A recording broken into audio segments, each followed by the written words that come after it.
should I just like... Okay.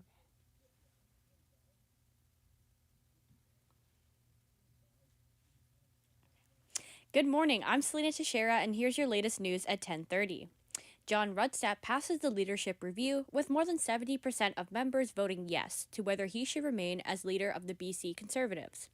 The Conservative Party of BC said in a press release that 1,268 members in total participated in the leadership review across the province.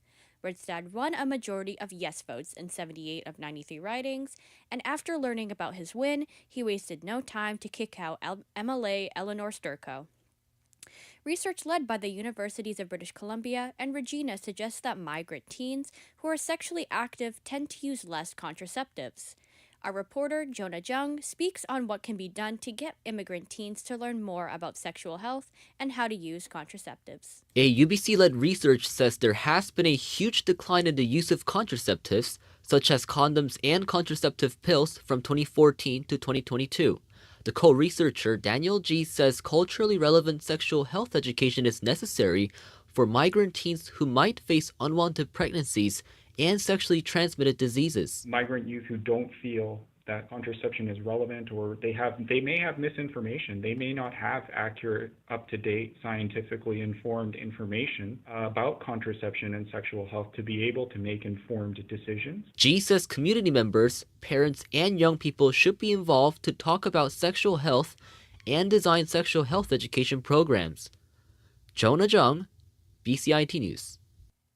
Statistic Canada says that more U.S. residents came to Canada in July than Canadian residents returned from the U.S., for only the second time in nearly 2 decades, excluding the pandemic period. The same imbalance happened in June this year, but before that it was June of 2006 when it last occurred, excluding August and September in 2021 during the pandemic. The shift has become as Canadians have shunned travel to the U.S. in the face of President Donald Trump's tariffs on Canadian goods. Now moving on to international news.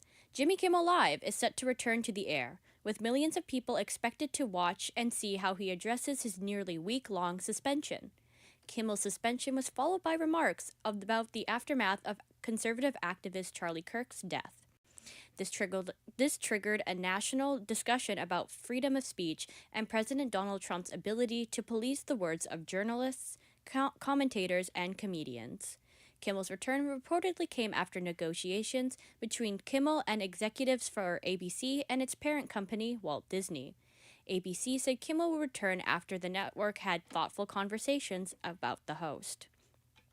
The meeting between U.S. President Donald Trump and Democratic congressional leaders to talk about the government funding is once again off the books. President Trump says he's not going to meet with Democratic congressional leaders because a meeting would not be productive, calling their proposals to fund the government and avert a shutdown, quote, unserious and ridiculous. The president pointing the finger at Democrats, saying the minority party will be to blame if the government shuts down. On Monday, Press Secretary Caroline Leavitt told me what the White House wants to see. We want a clean funding extension to keep the government open. That's all we're advocating for. Karen Travers, ABC News, the White House.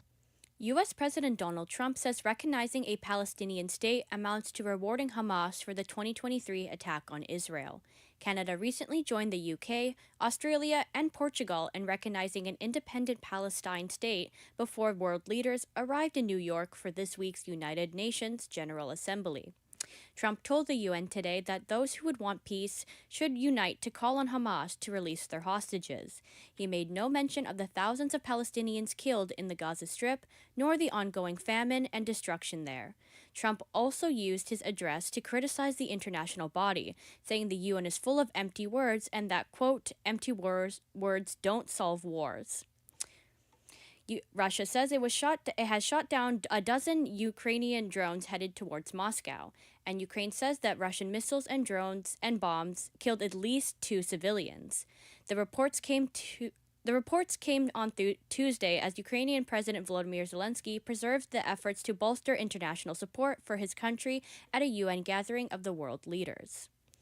That was your latest news headlines for the morning. I'm Selena Teixeira, and you're listening to BCIT's The Crow.